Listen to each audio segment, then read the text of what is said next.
Mr. Rosie Joseph, the Dean who has given me such a big build-up and a wonderful introduction, Dr. Lima Francis, Deputy Principal Professor Vidya Srinivasan, the Head of the Department, Dr. Shanti Ranjit, Professor Sridhar, who talked about the theme of the conference, my fellow speakers here today, Mr. Simpson Emmanuel, the CEO of Roche Pharma, and distinguished Professor Philip, the Chairman of Xavier Institute of Management, and Dr. Teresa Priyadarshini, who is going to give the vote of thanks.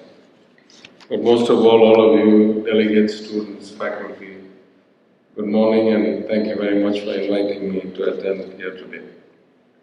First, I must make a disclaimer. I think those statements about technology are probably a few years old. I think I'm probably one generation behind.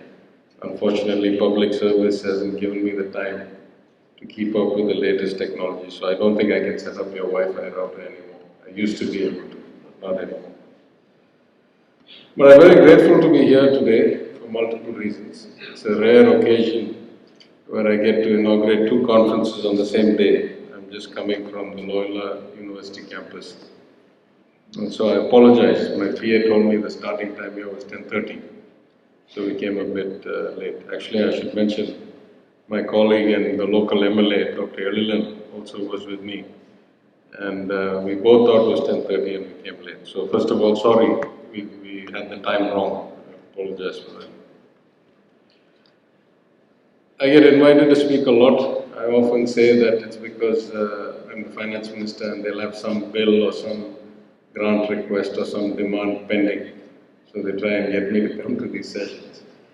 But I almost always accept the opportunity to go to colleges and universities because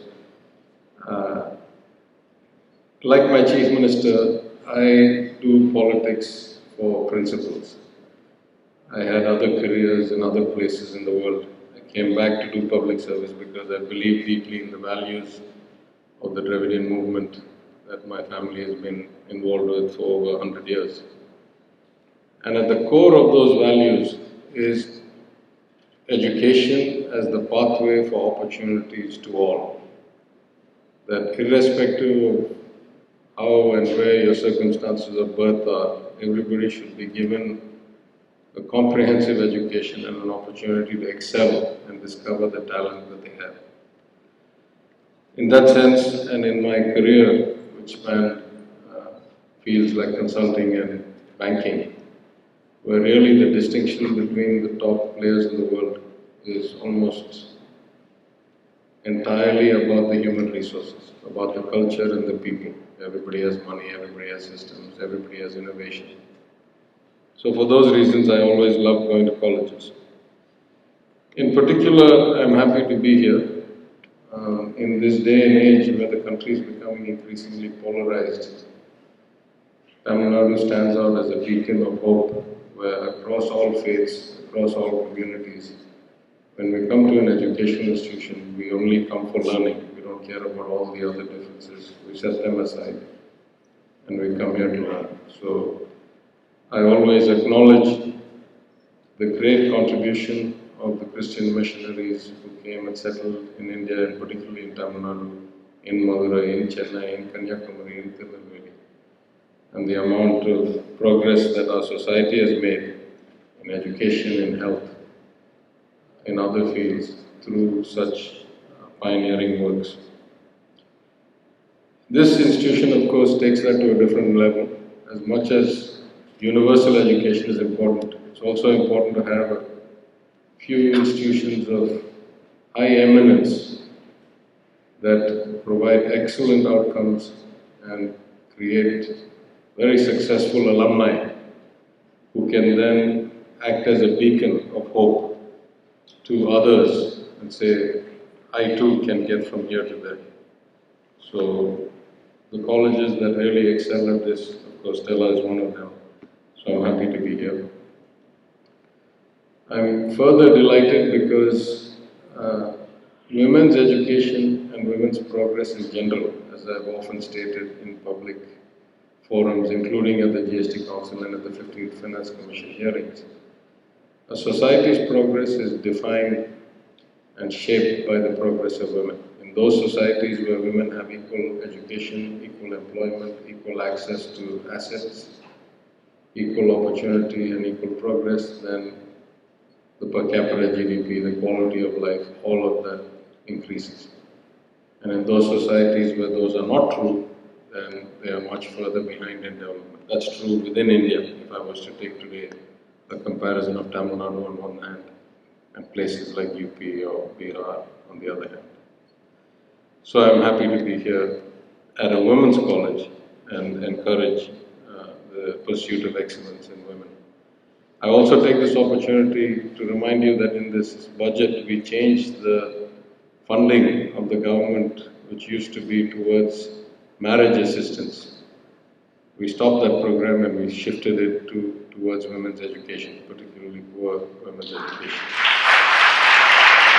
Because I felt very strongly, as I said in public speeches, at one time the greatest aspiration was that you could marry well. That is no longer true. We want you to be equally participating members of society, contributing in the formal GSDP of the state. And therefore, we encourage at every level, from polytechnic to ITI to college, we want to give support and scholarships, and we'll keep enhancing that. This is the beginning. You can be sure that next year we'll provide more incentives for people. Even in my constituency or in my city where we have other institutions of excellence like Lady Dove College or Fatima College, every time I speak I say, please don't stop with getting educated. Get engaged in the workforce, start a small business, do some innovation. Please get engaged with the formal economy. Only then the country benefits from your education. But overall, over above all that, I'm happy to be here because though I've only met the principal a couple of times, I feel like she's a good friend of mine. And every time we speak, I feel a warmth. Last time I was here for a conference, something ran late and I was supposed to dial into some other conference in Delhi. And very kindly, the dean and the principal arranged for me to use one of your rooms downstairs, Wi-Fi connect, served me lunch, and then I was able to go straight from here to work. So I thank you for that also from last time. You know, conferences like this are very important. As much as your formal education is important, with the advent of technology and the ubiquitous access to knowledge on the internet, really the formal component of education, what you can get from textbooks and what you can get from doing exercises and all that, is becoming less and less crucial to the overall development of minds. It's universally available. Whether you go to MIT or you go to community college, you get the same basic knowledge of physics. So what really sets apart institutions of excellence is the quality of the students around you, the quality of the debate of equal peers, the discovery you do jointly, and through events outside of the formal curriculum, like conferences, like invited speakers and other cultural festivals or intercollegiate festivals and so forth. So in that sense, I think this is a very important conference. I hope that you will all find it useful. I'm sure you'll learn a lot. Let me just talk a little bit about sustainable future in terms of the government of Tamil Nadu. I think there are 4 or 5 areas where we feel high priority needs to be given on a more immediate basis. At the heart of it, as the principal said, much about sustainability is about fairness between generations. That those of us who are occupying the seats of power or executive ability today should not use up limited resources in the world or create lasting damage to a delicate ecosystem, such that our children and our children's children pay the consequences for it or are deprived of something that we had. So this notion of net zero in many ways, not just in carbon, but in extraction of resources as far as possible, is really about providing justice for the generations to come. In Tamil Nadu, we have 3 or 4 major problems where we are deficient or we need to improve. One is, of course, power.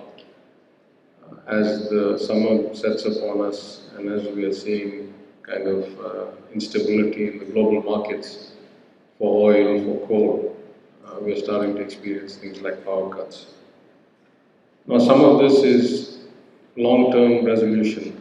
We have a general policy that we are going to go towards almost as much as possible renewables. As you may already know, Tamil Nadu is the highest proportion of renewable energy in the state. The problem with renewable energy, particularly wind and solar, is that it's either seasonal or based on the time of day when the sun is shining or not. So then that requires you to have very large capacity, high quality storage of energy, which is again a holy grail. Though there have been lots of improvements, it's still not commercially easily available at a reasonable price for large quantities. But we are generally moving towards a mostly renewable energy backed up by, let's say, pumped storage into hydro reservoirs and gas plants close to the coast where we can get liquid gas and activate. Because the problem with coal plants, as you know, it takes a long time to turn on and turn off. So, you can't just activate it when you need power. What's more than that in a place like India is that because of the delay and the kind of flaws in the judicial and the litigation system, contracts are not really that easily enforceable. So we have purchase contracts, we have supply contracts, but when the markets go haywire, those contracts are not executed. And if we were to litigate that violation, it would take longer than we would shift to renewable energy before that. So in a lot of cases, we have to think within the constraints of the ecosystem that we have now. And therefore, I think we'll be shifting more aggressively towards renewable with these kinds of backups that I said. The second major limited resource is water. Water continues to be the source of interstate conflict. Net negative or net deficient state like Tamil Nadu, we have serious problems. The population has increased a lot, the infrastructure hasn't kept up. Conscious or subconscious violation of the natural balance. Water is a very simple equation. The water falls from the sky. It's not actually falling any less than it used to at any time, if you take any 3 or 5 year average. What has happened is that those areas where we used to store it, because whatever falls on the ground either gets absorbed or evaporates or runs off into the sea. That's just the mathematical equation. The ratio of what gets absorbed relative to what evaporates and runs off into the sea is hugely dependent on the extent of storage facilities that you have. And as you all know, living in Chennai, we have destroyed either consciously or subconsciously a lot of storage facilities. All the words in Tamil for storage, Eri, Anai, Kulam, Kammai, all of these are in the names of places now that are like the IT hub, right? Velacheri, Pallikaranai. So the whole water ecosystem has been damaged. We have to figure out new ways. But we think there are now new technologies that didn't exist before, like deep drilling, recharge pits, that we can somehow improve the ratio again of storage. And huge improvements in treatment of secondary water so that we can actually distinguish as places like Singapore in a way that we won't need a lot of fresh water every time, and the bulk of usage in domestic kind of bathrooms and industrial use in other places can be recycled water through STP and other stuff. The third area is waste, solid waste. And in Tamil Nadu, we have some great outcomes of 100 years of Dravidian kind of philosophy. We have very high per capita income and very low Gini coefficient or inequality compared to any other state, of any other large state. So we are a rich, relatively more equal state that has many good outcomes. The bad outcome is the per capita trash production or solid waste production is very high. its consumption per capita is very high. And historically, we have not had a good policy of how to deal with solid waste. What of it is organic, what is inorganic, what is recyclable, what is burnable, what is compostable, etc. So, again, the good news is that technology has evolved. Since we have come to power, we've spoken to a couple of different innovators. Big oil companies like Shell claim to have figured out from waste to drop-in tank fuel, meaning diesel petrol tank. So I think we're at the cusp. In a little while, we can go. Just like in power, offshore wind, sea towers, and wave energy and so forth is the cusp of innovation. There seems to be a lot of innovation in waste. The last, I would say, is mining. Until now, we have had a relatively poorly enforced, poorly designed, poorly tracked mining policy in the state of Tamil Nadu. We have started to take the first steps. We've announced that we will have a comprehensive, ecologically sensitive mining policy. We will employ the best technologies to track what is actually being extracted, how much of it is being accounted for, how is it being replaced, using partnerships with states like Orissa that are much further ahead of us, and countries like Australia where the economy is pretty much driven by commodities. So with all that, I would say the Honorable Prime Minister of India has announced an ambitious goal that India should be net zero carbon by 2050. If that is to happen, as I've said many times before, a progressive state, one of the only 3 or 4 large rich states like in India, like Tamil Nadu, we'll have to get there by 2035 or 2040. That's not very far away. So we have a lot of work ahead of us if we're going to achieve that goal. But I believe with the pioneering technologies and the innovations that we see, and the many bright young minds that our education system produces, and the exchange of ideas such as this conference will get us to the goal at the right target date. So with that, let me apologize once again for the delay based on confusion. Let me congratulate the organizers of this conference for putting together what I'm sure will be a very enlightening and fun time for all of you. Let me wish all of you a very successful and enjoyable couple of days. And thank you again for inviting me.